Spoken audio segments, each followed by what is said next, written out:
Bonjour, je suis très heureuse de vous retrouver. Après le Daf Yomi, me voilà donc sur Paracha de Kolel. Je vous retrouve donc pour la Paracha Re'eh. Commentaire que je dédie cette fois-ci à mon fils Benjamin, qui en effet va partir ce Shabbat pour commencer une nouvelle aventure, un an seul à Dublin.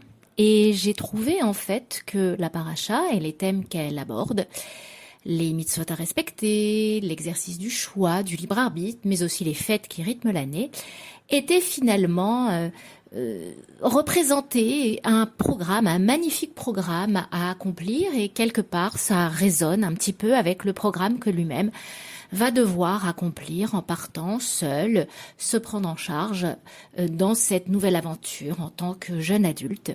C'est aussi, je trouve, une belle résonance pour nous tous qui, revenant de vacances, entamons cette nouvelle année civile, rentrée pour tous ceux qui sont comme moi des enseignants et qui annoncent la nouvelle année que nous commencerons dans un mois, cette fois la nouvelle année religieuse, puisque ce Shabbat c'est aussi Rosh Chodesh Elul.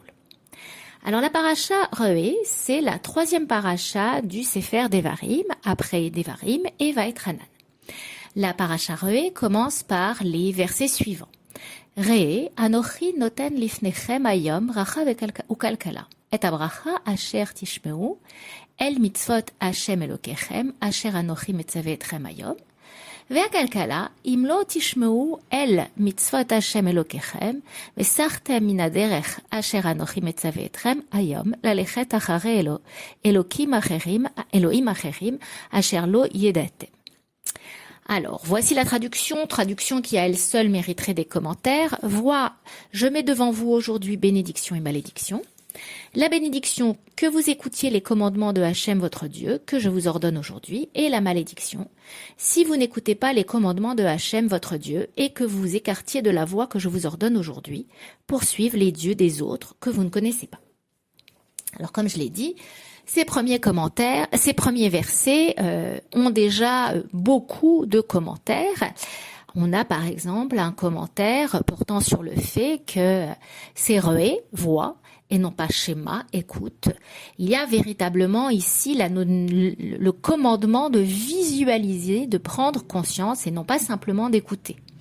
Il y a aussi le commentaire sur le fait que l'ordre de Re'eh est donné au singulier alors que la suite est donnée au pluriel. Il y a ce lien entre la prise de conscience et l'accomplissement de la personne individuelle, mais responsable au sein d'une communauté. Il y a enfin un commentaire sur la distinction qui accompagne le mot de liaison qui accompagne bracha et kalkala. C'est et bracha asher tishmeu, la bénédiction que vous écoutiez, alors avec kalkala im lo tishmeu, et la malédiction si vous n'écoutez pas. Et on comprend bien la deuxième phrase. C'est la première qui est un petit peu ambiguë, on ne comprend pas. Elle amène même certains commentateurs à dire que le fait même d'accomplir les mitzvot est en soi-même une bénédiction. C'est même pas à comprendre la bracha si vous accomplissez. Il me semble que c'est Rashi qui le traduit comme ça, mais d'autres commentateurs disent la bracha lorsque vous accomplissiez, autrement dit, accomplir en soi-même est une bracha. Le commentaire sur lequel je voulais, moi, commencer est celui de Ovadia Sforno, qui est un commentateur italien du XVIe siècle. Re'eh, dit-il, voix, c'est-à-dire prête attention, fais attention, de telle sorte que tu ne sois pas comme les nations du monde. D'accord? Première notion, fais attention, ne sois pas comme les nations des autres. Les autres nations, les nations du monde. Souviens-toi que Anochi noten lifnechem hayam bracha v'kalkala. Je vous donne devant vous bracha et kalkala. Et on retiendra que c'est le Anochi, c'est-à-dire le même Anochi que au début des 10 commandements. Je te présente la bracha et la kalkala, c'est-à-dire je te présente un choix. D'un côté la bracha et de l'autre le choix, et tu dois choisir entre les deux. Et dans ce commentaire, il y a véritablement les deux notions en fait qui me semblent importantes dans cette paracha.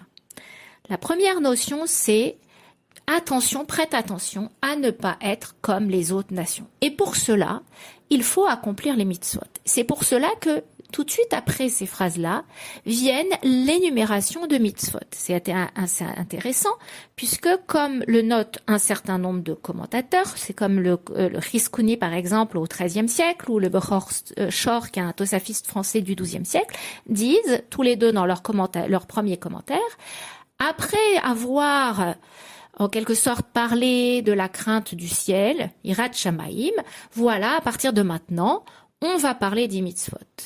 Ne pas être comme les autres nations passe par à entendre et avoir à réécouter à nouveau l'énumération d'un certain nombre de mitzvot.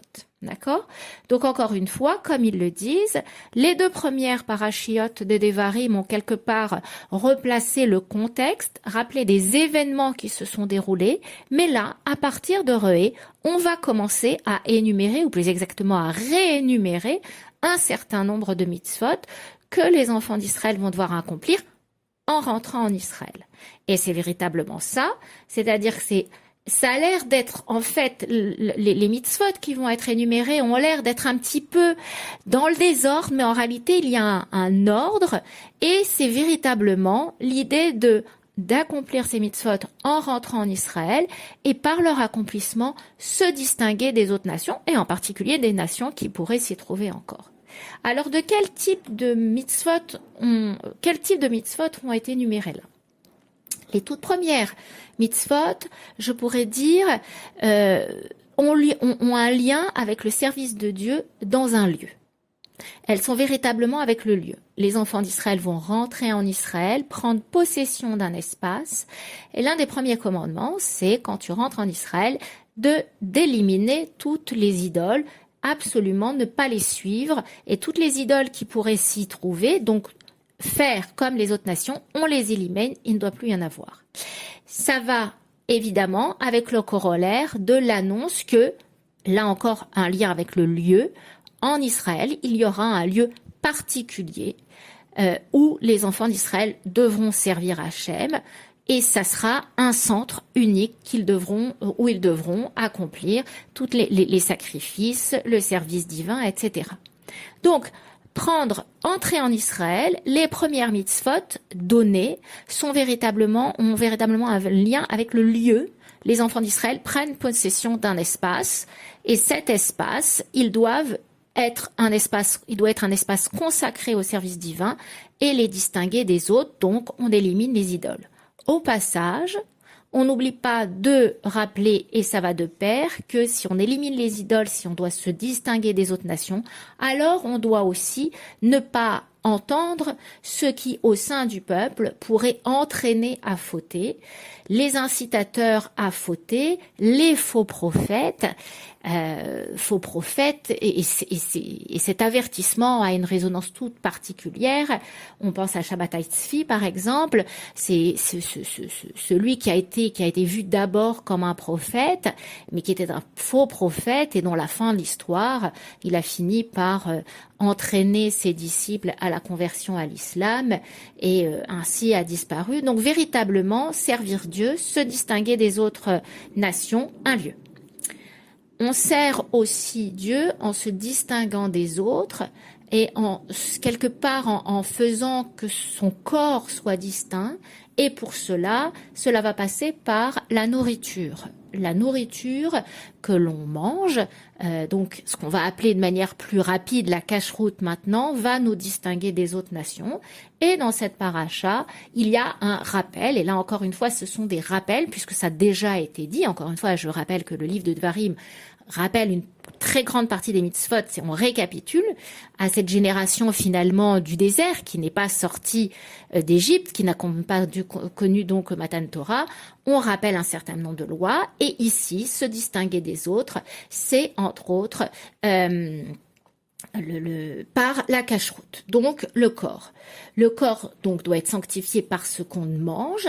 Les deux grandes notions de cacheroute sont rappelées. D'abord, l'énumération des animaux que l'on peut manger et ceux que l'on ne peut pas manger.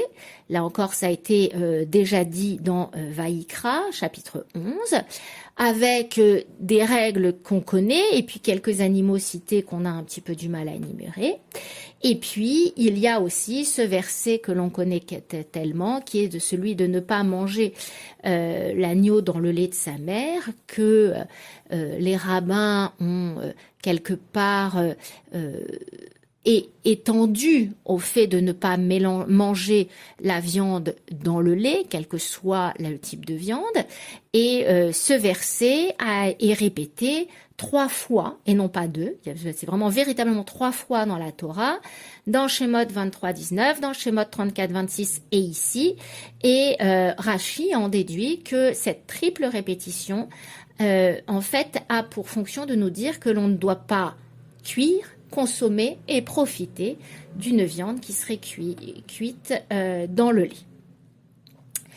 Après, quelque part, une sanctification du lieu, après une sanctification du corps, on a aussi des mitzvot qui vont être liés à la sanctification du temps. On va avoir, par exemple, le rappel des lois de la Shemitah, c'est-à-dire le fait d'arrêter de travailler la 7e année la terre, avec en parallèle l'idée, là encore dans le temps, de l'esclave qui redevient libre la 7e année, et si il choisit de ne pas redevenir libre, on va lui percer l'oreille, et toujours lié au temps, on a ce rappel des sacrifices liés aux fêtes de pèlerinage, et donc nous avons toute la paracha de Re'eh à la fin, qui quelque part relie le lieu et le temps, puisqu'il s'agit en fait des sacrifices à accomplir à des moments donnés, sanctification du temps, dans le lieu choisi par Dieu, sanctification du lieu.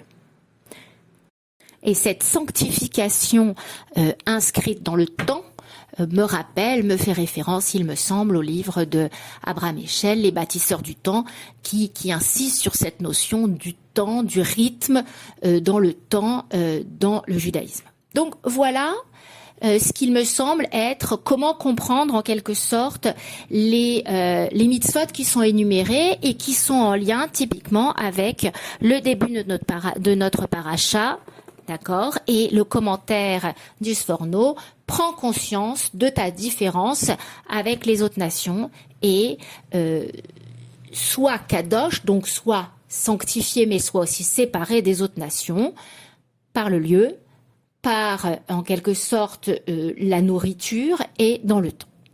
Et puis il y a toujours dès cette première phrase, et on le retrouve dans le commentaire en fait du Sforno, on a la notion de choisi. Alors ce choix, il est là dès le premier verset et il faut prendre en fait, et alors je m'excuse pour la personne qui fera le commentaire sur Nitzavim parce que quelque part j'empiète un petit peu peut-être sur le commentaire qu'elle pourrait avoir. En réalité, notre paracha entame un discours, Re'eh, et discours qui se finit dans la paracha Nitzavim et qui donne la conclusion.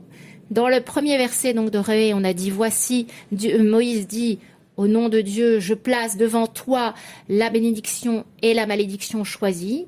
Et le discours est repris, se termine en fait dans la parashat Nitzavim au verset 19 du chapitre 30. Et là, Moïse reprend au nom de Dieu, Achaim ve'amavet, natati lefnecha, abracha ve'akalkala. Donc, Achaim ve'amavet, la vie et la mort, je l'ai placé devant toi, la bénédiction et la malédiction. Autrement dit, cette fois, on a cette résonance entre bénédiction et malédiction et vie et mort. Ou bacharta bachaim leman tichye ata vezarecha. Et tu choisiras la vie afin que tu puisses vivre toi et ta descendance. Et alors là, ça, on est face à un verset fondamental dans le judaïsme qui me tient tout particulièrement à cœur. D'abord, on retrouve cette résonance entre Chaim et Bracha, Mavet et Kalkala. C'est curieux, est-ce que, sous-entendu, vivre la vie qui par l'accomplissement des mitzvot. Cette bénédiction, en fait, la bénédiction, c'est avoir une vie qui a un sens. Vivre une vie qui n'est pas celle de l'accomplissement des mitzvot, c'est une vie de Kalkala, c'est-à-dire autrement dit une vie qui n'a pas de sens. On peut le dire une première chose. Mais en même temps, il y a cette notion de ou bacharta, et tu choisiras. Il y a un commandement de choisir. C'est absolument surprenant. C'est-à-dire, pas tu feras, mais tu choisiras. Voilà. Non pas veasita, tu feras, mais ou bacharta, et tu choisiras. On a ce commandement de choisir, c'est-à-dire que rien n'est facile, rien n'est donné, et tout doit être réfléchi. Autrement dit, l'accomplissement ce n'est pas une vie passive, on est toujours dans un choix, dans un accomplissement, dans une réflexion. C'est comme ça, en fait, que quelque part le programme dans le judaïsme est prévu. Et pour cela, j'ai deux petits versets deux citations qui n'ont strictement rien à voir, mais qui pour moi reprennent cette notion. Le commandement de choisir, en fait, je vais tirer ma citation d'un livre qui n'a strictement rien à voir avec ni le Tanakh ni le Talmud, qui vient d'un petit livre de fantasy, d'un auteur que j'affectionne tout particulièrement, qui s'appelle Thierry Pratchett. Le petit livre s'appelle Le peuple du tapis, et quand je l'ai lu, j'ai eu comme un coup de cœur, comme une vision en me disant, voilà, c'est ça. Dans ce petit livre, un des personnages dit « Il vaut mieux aller à Usure. C'est une ville. Je ne crois pas que nous ayons le choix. » Et son compagnon lui dit « Nous avons tous les choix que nous voulons. Simplement, nous devons choisir d'aller à Usure. » Et je trouve que cette phrase résume absolument tout ce qu'on vient de voir. Nous avons le commandement de choisir les mitzvot, mais en quelque sorte, choisir, c'est déjà accomplir la moitié du programme qui est pour nous. Nous ne sommes pas des robots. En quelque sorte, le judaïsme passe par le fait que notre action, c'est d'abord un choix. Et c'est tellement vrai que nous avons aussi ce midrash très connu dans lequel, donc c'est le Talmud de Babylone, traité Shabbat 88a, lorsque Moïse monte au ciel, les anges dirent à Dieu, pourquoi tu donnes la Torah à l'homme? Il peut fauter, il peut ne pas choisir. Et Dieu dit à Moïse, vas-y, donne-leur la réponse. Il leur dit, il est écrit, honore ton père et ta mère, en avez-vous? Il est écrit aussi, tu ne tueras point, tu ne commettras pas d'adultère, tu ne voleras point. Connaissez-vous la jalousie? Avez-vous un mauvais penchant?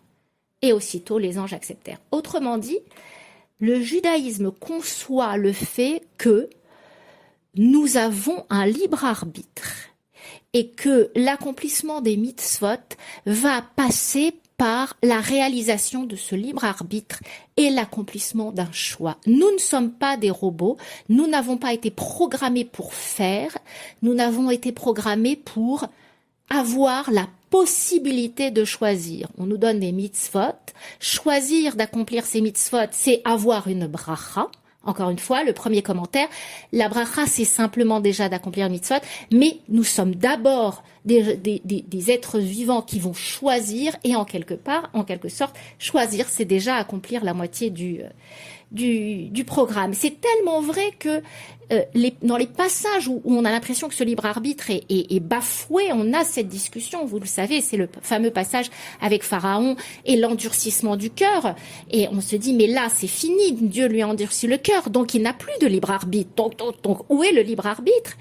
Et pour les commentateurs, il faut trouver une explication pour expliquer. Alors Maïmonide, pour qui c'est un principe tellement important, dit voilà, c'est sa punition. Les 5 premières fois, pour les 5 premières plaies, il avait le choix et il a endurci volontairement son cœur. Donc, sa punition a été d'être privé, punition ultime, être privé de son libre arbitre. Et celle que j'aime encore mieux, et on y retrouve Ovardias Forno, donc notre premier commentateur qui adopte une toute autre approche. Il dit pas du tout, à partir de la 6e plaie, Dieu lui endurcit le cœur pour qu'il ne cède pas, non pas volontairement, mais que s'il doit céder, alors il ne cédera pas parce qu'il est terrassé par les plaies, mais qu'on lui aura juste donné la capacité de ne pas être terrassé par les plaies là, mais d'avoir un petit peu de force, de résister à ces choses tellement impressionnantes et d'avoir la possibilité, oui ou non, de céder à Dieu ou pas. C'est-à-dire que Dieu ne lui endurcit pas, il renforce le cœur, il lui donne juste un petit peu plus de force pour pouvoir véritablement accomplir, avoir son libre arbitre. Et s'il laisse partir les enfants d'Israël, alors c'est effectivement en un choix volontaire. Et donc, libre arbitre fondamentalement, choisir fondamentalement. Je voudrais juste clore cette paracha qui pour moi est véritablement, et je suis heureuse finalement d'avoir pu la présenter, parce que c'est véritablement une idée fondamentale dans le judaïsme. Tu choisiras la vie. N'oubliez pas que au-delà de tout ça, tu choisiras la vie idéalement en accomplissement mitzvot. Attention, lorsque l'accomplissement de la mitzvah risque de mettre la vie en péril, et je pense en particulier à toutes ces personnes qui, lorsqu'il y a un Shabbat, on devrait les sauver. Par exemple, un immeuble s'effondre, on n'est pas censé aller soulever des pierres, ça c'est enfreint de Shabbat. Oui, mais s'il y a une vie à sauver, s'il y a un pikuach nefesh, si on pense hypothétiquement qu'il y a une personne en dessous qui a peut-être pu survivre, alors là, tu choisiras la vie, non pas en accomplissement la mitzvah de Shabbat, mais en allant sauver la vie, tu choisiras la vie fondamentalement apprendre au sens strict. Donc tu choisis la vie, accomplis les mitzvot, mais si à un moment donné la vie est en danger, alors tu choisiras la vie, ou bacharta bachaim, principe fondamental dans le judaïsme. Voilà, c'est une paracha, c'est un principe qui me plaît énormément, donc je suis très heureuse d'avoir pu partager ce commentaire avec vous. Bonne rentrée à tous, Shabbat Shalom, Rosh Chodesh Sameach, et que ça soit l'annonce d'une bonne année et d'un beau début pour tout le monde.